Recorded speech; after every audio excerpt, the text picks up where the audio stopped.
Alright guys, buckle in, because this footage starts calm, but it turns chaotic real quick. We're jumping into a Christmas light switch-on that somehow spirals into accusations, flag disputes, and some seriously heated shouting. Pay close attention from the start. You're about to see body cams, GoPros, PCSOs, and a crowd that goes from festive to furious in seconds. I'll break down the behavior, the police involvement, and the escalation step by step. And trust me, there are a few moments here that will make you question who's in the right. Let's get into it. Yes guys, welcome back to the channel. Make sure you like, comment, subscribe. We went down to Southend to have a little look at the Christmas lights. And look what we bumped into. Jewish people stand side by side with us. Jewish people stand side by side. You got to shut up. That's wrong. I have done nothing wrong.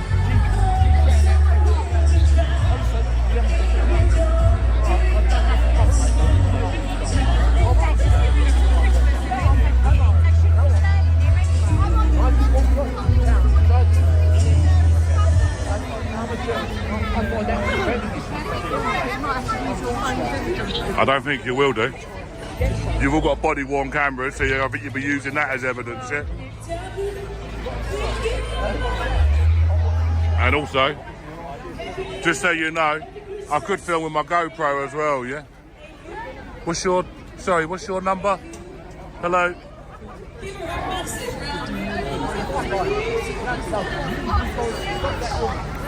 So right here, the tension starts to reveal itself. Notice how the first thing discussed is body-worn cameras. That's always a sign that someone expects the situation to be reviewed later. When people bring up evidence before anything even happens, it usually means things have already been simmering.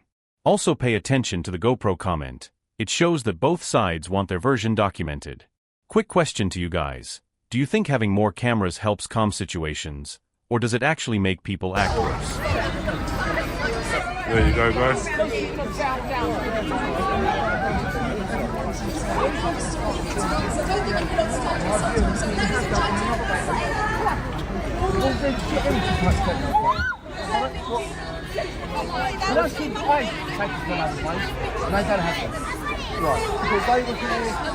And then I've watched you walk back here. There was no requirement to do that, was there? You live here. I live here. I'm not filming children, come on. Yeah? Come on. Yeah, I know. I live here. So yes guys, we cancelled out the sound there. She was saying some right nasty, horrible stuff that we don't really agree with and didn't want to publish, so we left that blank. And here's where the conversation takes a darker turn. You can hear the topic shifting into personal accusations, emotional statements, and references to family and suffering. This is a classic example of a local disagreement suddenly tapping into global issues. And once that happens, officers and PCSOs lose almost all control over the emotional direction. When someone feels personally targeted or talks about trauma, logic goes out the window. What do you think officers should do here? Intervene or keep distance to avoid making it worse? Put them out, yes? I'm not, come on, don't try and make, you know. Don't you dare tell me that I'm wrong, because I know, because my family are dying there. So take your racism away. I'm not racist. My children won't celebrate Christmas because of your disgusting violence. No, I cannot. So technically she's actually making racist slurs, yeah? She's actually, yeah? Yeah. Yeah, I know. Yeah, I know. She's not get removed. Being racist. Well, then she won't understand what I'm saying there. She's too young to be taught. She's too young to understand what I'm saying. My children aren't though. It's a Christmas event. Obviously you. Please don't do Obviously you. Do you know I go to a lot of these, yeah? To the left ones. There's more trouble at the left ones than there is at the right ones, yeah? And I've got them all, I've got loads of it on video, yeah? And this one thought she was going to confiscate my phone. She thought she was going to confiscate my phone. A PCSO. I don't want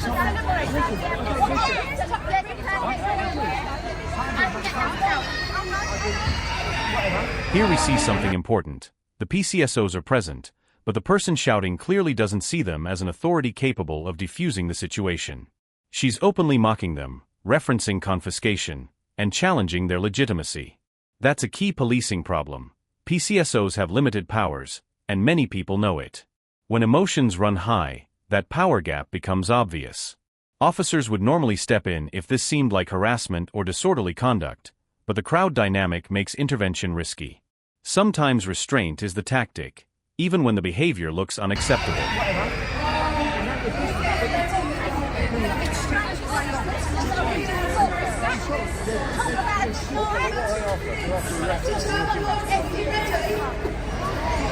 I really care if he's taking a minute with their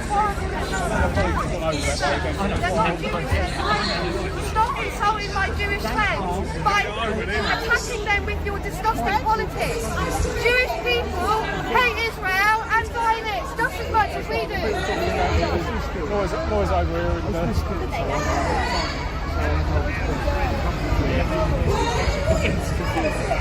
Notice how the narrative flips here. The person begins shifting from defending herself to actively accusing others of racism and discrimination. This is where incidents get messy. Everyone feels victimized, everyone sees the other side as a threat, and every word becomes ammunition. From a policing perspective, officers would usually try to separate the groups, but in a public event this crowded, it becomes nearly impossible. And when someone starts chanting political lines in a festive environment, the situation becomes even more emotionally charged.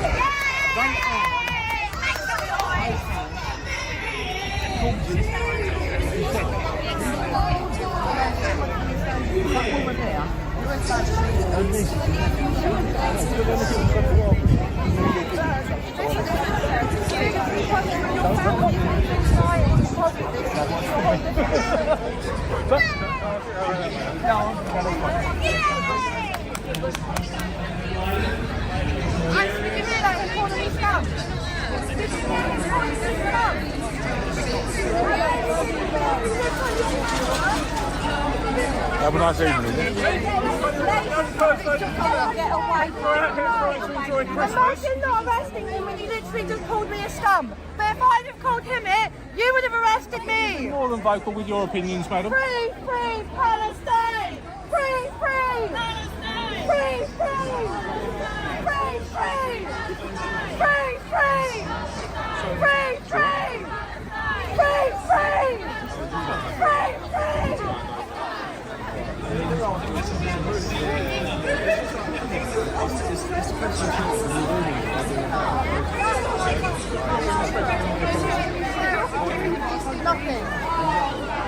This part is interesting. The camera operator tries to move away from the drama to enjoy the Christmas lights, but the tension still lingers. When someone has built up anger, they often re-engage the moment they see the same people again. That's exactly what's about to happen. Also, listen to how calm the narrator is compared to the heated voices. That contrast tells you who feels in control of the situation. These are things officers listen for when deciding who is escalating and who is trying to disengage. Fight! I'm doing to me what you're doing to me. I'm giving you the No, you just ruined our Christmas experience with our kids. You go, you move Out back. my face! What is in your racial All the way view? from that What movie, is you Christmas? fucking What do you prick. understand about Go Christmas? get the My auntie and children wait for the fucking kids. understand they come to a Christmas bloody lights switch on, not to have their your flags waved in their face. Fucking Christmas for you. Well, you've ruined it for everyone here, haven't you? sat there laughing. Get your hand out their face! And here we go again, round 2. This time the accusations escalate into blaming, name-calling, and emotional outbursts about flags, children, and national identity. This is classic crowd psychology. Once emotions rise, logic disappears completely. Notice that both sides claim they were there first. That alone shows you it's no longer about the event, it's about principle and pride. Officers watching this would likely see this as a civil dispute with political elements, meaning they'd have to be extremely careful about not appearing biased. Out their face! You Take sat your there racial laughing views and somewhere encouraging your children to laugh because you're a racist. I'm racist. We ain't said nothing racist. You're the one calling us Nazis. What we said? What we said? I called the Nazi a Nazi. What have we said? You're the one that got in my What have business. I said? You come to me. Disgusting. You stood at the front there and waved your flags, hitting all of our kids in the face. We were there before you. You came stand behind us. But he's come running over. We were there before my you. friends are, and he's come running Why over. did you come stand behind us? You were there before you. You didn't like it. Go and stand somewhere Our else. kids just wanted to watch the lights. Then you shouldn't have had them laughing and pointing. You shouldn't have had them laughing and pointing. This is why our country You shouldn't have had them. Yeah, see that? There we go. Our country is left because of racists like you. Get the fuck away now. Go away. Walk away, man. Yeah, walk away, man. Allow it. Everyone's out here to have a good night. These lot don't need you bothering them. You don't want them bothering you. Just allow it.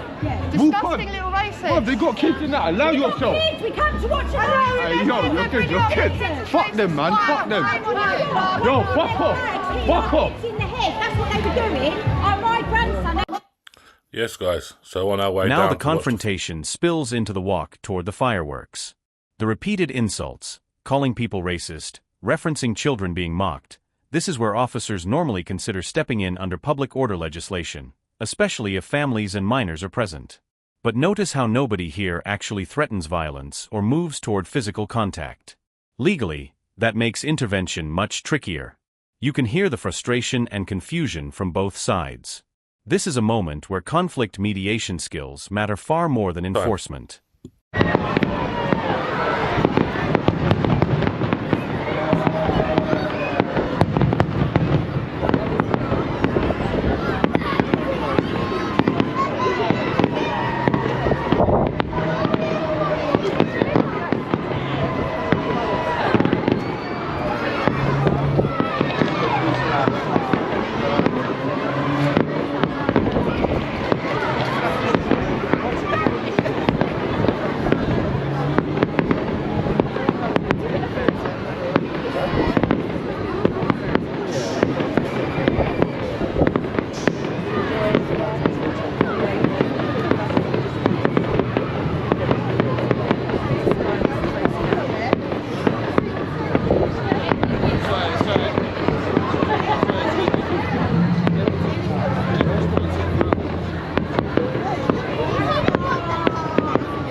So let's break down what we just saw. This incident started as a simple festive outing but quickly spiraled due to clashing views, emotional triggers, and political symbolism mixing with a family environment. No arrests were made, likely because officers judged this as a high-emotion, low-threat argument rather than a criminal confrontation. But it does highlight how quickly public celebrations can turn volatile when personal and political frustrations collide. What do you think? Should the officers have stepped in earlier, or did they handle it correctly by staying hands-off? If you found this breakdown as intense as we did, hit that like button, drop your thoughts in the comments, and don't forget to subscribe for more real-life body cam breakdowns.